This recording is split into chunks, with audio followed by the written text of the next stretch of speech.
as pessoas usando a palavra fascismo aqui no Brasil o tempo todo, na verdade em todo lugar.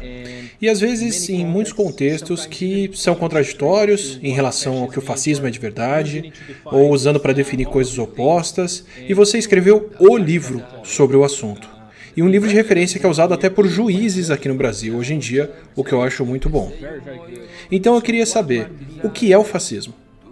Bem, aqui vai um poema de Martin Niemöller que é muito útil para nos orientar a pensar a respeito do tópico. É chamado de Não Sobrou Ninguém. Primeiro vieram buscar os comunistas e eu não disse nada porque eu não era comunista. Depois vieram atrás dos sindicalistas, sindicatos, membros do sindicato, e eu não disse nada porque eu não era um deles. Então vieram atrás dos judeus e eu me calei por não ser judeu. Por fim, vieram me buscar e não sobrou ninguém para falar por mim. O que a gente aprende com isso? Aprendemos que os alvos do nazismo eram pessoas de esquerda, comunistas, socialistas, sindicalistas e grupos minoritários. Então poderiam ser negros, judeus, homossexuais, grupos minoritários. Então o fascismo atrai para si conservadores, dizendo a eles: os comunistas estão vindo e vão atrás dos seus filhos, das suas tradições.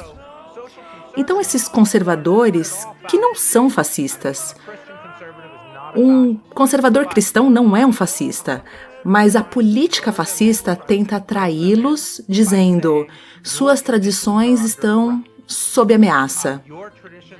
Sua maneira de viver está em risco e você precisa de um homem forte, firme, um homem firme e forte para fazer o que for preciso para te proteger.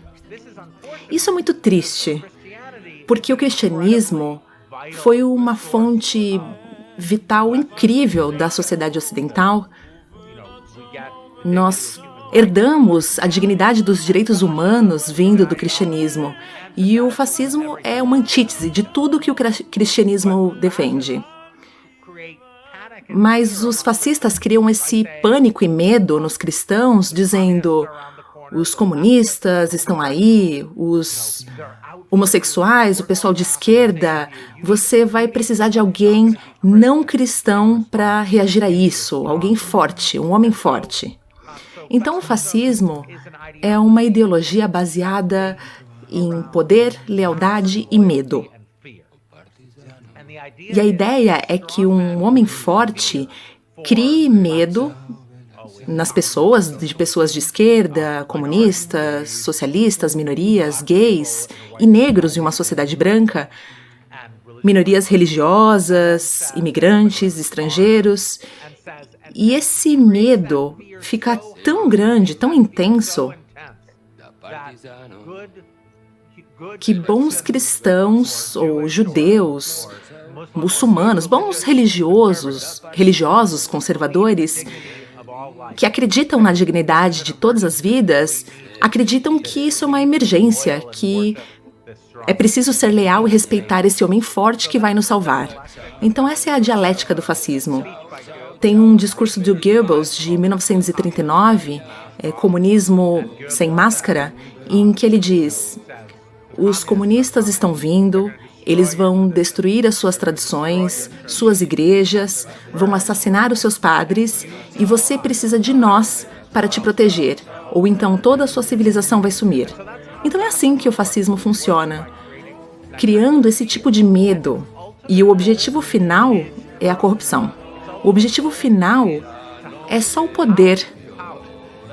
O líder quer poder e ele vai dividir a população, criando esse medo terrível, e vai se identificar com a bandeira, com elementos patrióticos da sociedade, talvez o uniforme da equipe olímpica, sabe? Isso se torna associado em movimentos fascistas. Eles se apropriam dos símbolos da nação.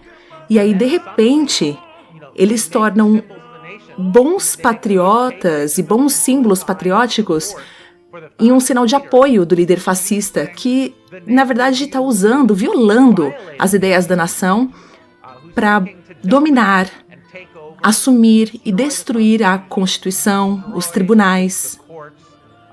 Como você vê na Rússia hoje. Bom, ou então, pense no caso da Alemanha. Você diz que tem uma emergência, clama por medidas emergenciais, pede para os militares assumirem e te dar poder absoluto. E aí você diz, eu sou a nação. Para que eu possa agir, eu preciso disso. Eu sou a Alemanha, sabe? Ou então, eu sou a Itália. E é disso que eu preciso para poder representar vocês. É isso que é o fascismo.